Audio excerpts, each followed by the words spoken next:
So today we're gonna be introducing our speaker first. So here we have Bella or Shwe Yati Oo, and she was a ASEAN Undergraduate Scholarship winner for Burmese students track from last year. So we're gonna ask some questions regarding her scholarship process and how she prepared for it. So first, could you please introduce yourself to us, please? Okay, so I'm Shwe Yati Oo, but my friends usually call me Bella. I attended IB school and I did A levels, and now I'm studying computer science at NUS. See, great. So from what I know, that was the year that you all got selected was the pilot year of this program. So how did you come about knowing about this program and what made you decide to apply for this program specifically? Um, well, I knew about it because my school, like my principal told me. Hmm. She told me that there was this opportunity to study computer science at NUS, and there was a full ride scholarship to add. So yeah, I mean to decide to apply was quite simple. It was such a good opportunity, right?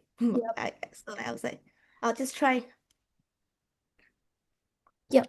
But since you did A levels and like coming from an international school, there were probably like more than Singapore and NUS to which you could apply for. So what made you like choose this country or like this specific school and program over like other countries? Because normally people will have applied to like UK or like, other countries that accept all A levels, typically in Myanmar. So Okay, yeah. So it's true that I did have like I did consider multiple countries and universities, but there were like some external constraints. So mhm, like some paths weren't possible. mm, And so like finally I was choosing between the UK and Singapore mhm, actually, but I ended up choosing NUS because like it was stronger in the major that I wanted to go, right. as well as the scholarship support because Mm, like that really allows me to like commit to just, learning and like not worry about the financial burden. mm. Yeah, so I think it was a very intentional and sustainable choice in a way. And now I'm like really enjoying myself here too. Yep, that's good to hear. And for you, since you said you did come with A levels, but is there any other like extra academic or extracurriculars that you might have done back in school that you think has helped you in your scholarship application process? And what are some strong suits that you have for that? Um, so I did a lot of like international and local math Olympiad competitions from childhood really. Mm, I've been doing it for like a very long time. Yeah.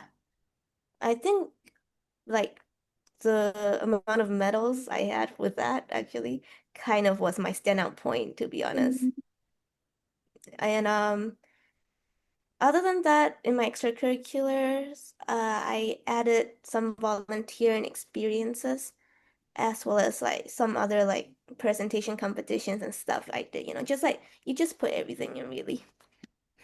yep, anything to make your portfolio a bit more than academics, right? Yeah, I guess. Yeah. For international students, think it still works like that this year, but I heard it's based on like the school nomination. So, was it something that you have to intentionally express that you would like to be nominated, or is it something that the school just is like a natural process of like just choosing the like more academically strong students, or is it like every international school, or is it like specific schools? Like, is there any more insights that you could give regarding the nomination process? So what I know is that they are like a selected list Mm-hmm. of international schools that they're offering it to. I I see. don't think it's every school out there. Mm-hmm. Yeah. And it is a nomination process and the school usually does look at your academics, of course, Mm-hmm. because like that's the basics, right? Yep, And um yeah, and once they nominate you, then it's just the next part. I see. I hope So, I didn't miss any part of the question. yeah, I think it's sufficient. Like, so the school Uh, will normally be the first one to like tell you that, oh, they would like to nominate you and whether you would like to take up, rather than you asking the school whether you can be nominated for this, right? Yeah, well, in my case, my principal did like directly ask me about Oh, okay. like there being this opportunity and Mm-hmm. if I want to try for it. Yeah. Yeah.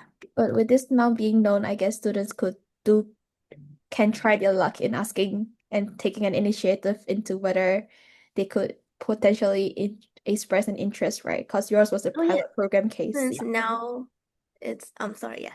Yeah. So now that it's more, I guess, widespread, well known, I think you have a good chance if you try asking your principal to like nominate you and stuff.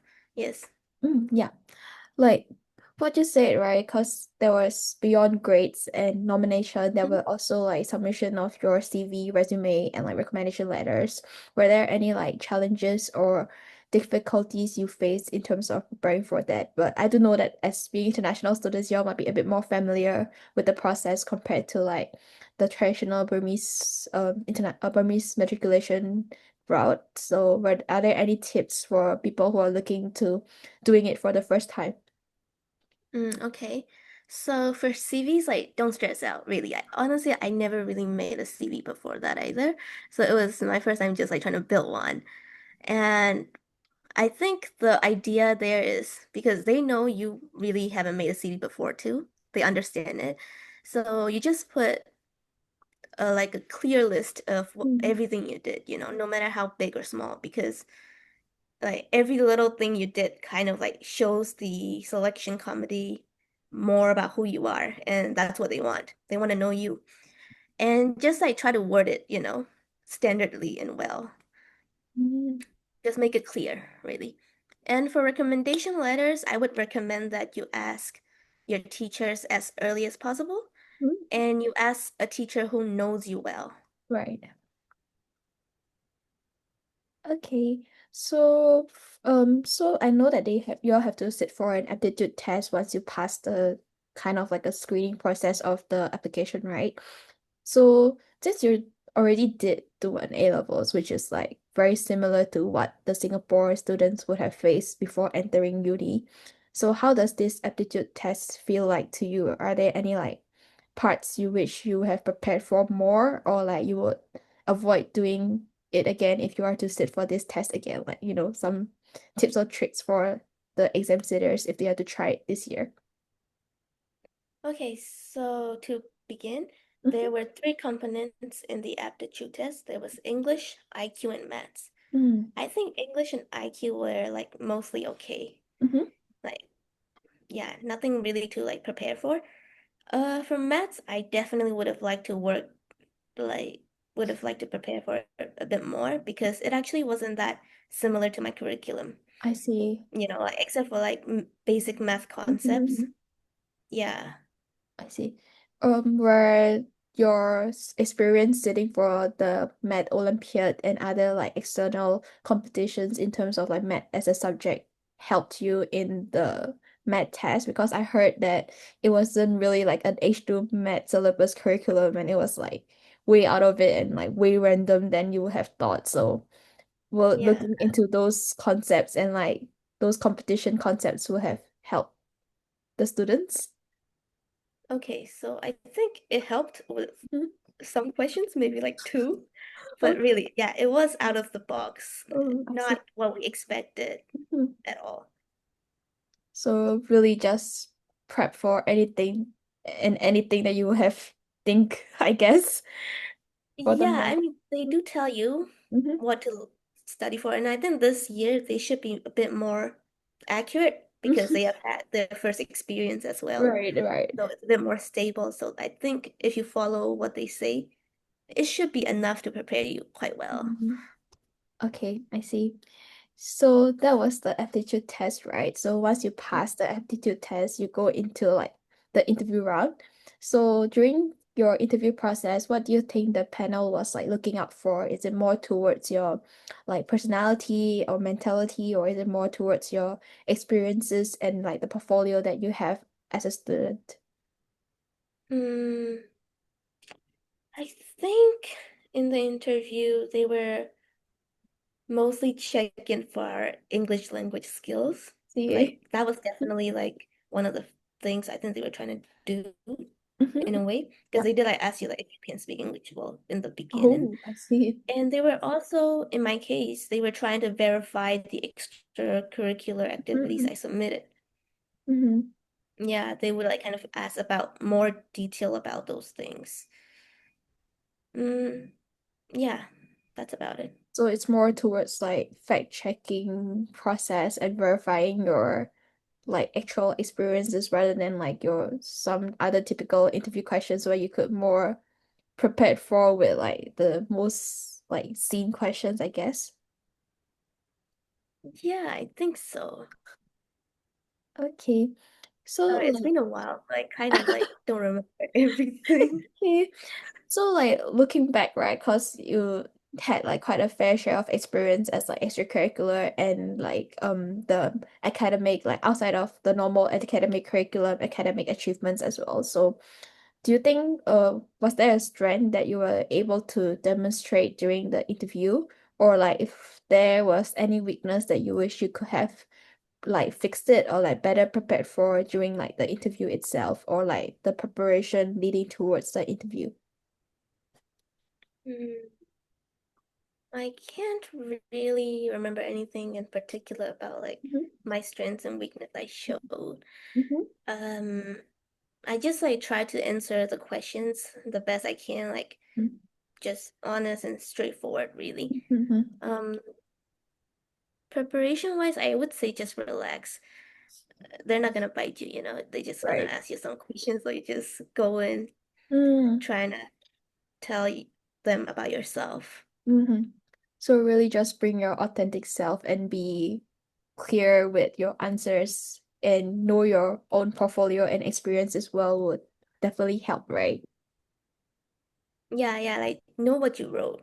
Right. They'll check. Because technically you wrote it, so you should remember. Yeah, exactly. Yeah. So, from what I understand, this scholarship is geared a lot towards like computing, especially for like NUS. So, since you did say that you did have like thoughts about pursuing this as a major, was it something that you have always wanted to pursue as a degree and like have interest in as a child? Or like what was the influencing factors that made you decide for this degree? Because it's actually not a very easy degree, right? Because it's quite academically rigorous from what I know from my friends. So what were your thought process like? I mean, yeah, computer science was always a major I was interested in. And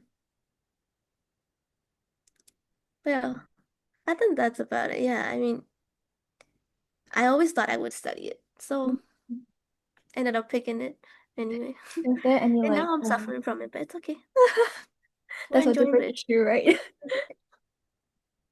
Was there any like prior experience like before you actually go for the degree? Like I know there was like a preparatory course that you took after you got the scholarship, right? But did you like pick up coding or like other things or like did related things before you actually tried for the scholarship, or you only started like during your like the process when you started the Python or like the preparatory course, I mean, not Python, yeah. Um,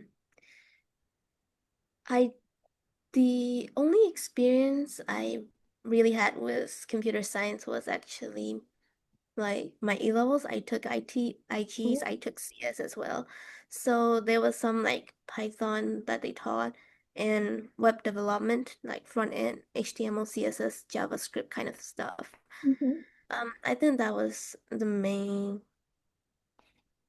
experience I Mhm. had. Other than that, it wasn't like I didn't know much either. The preparatory course is very useful, I think.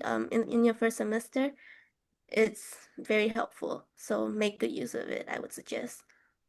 Because now it's ever more so important, right? Since I heard like it's included in the process of the application and not after that they might technically look at the marks that you have in Mm, the course, yes, yes. right? This time So they have changed that.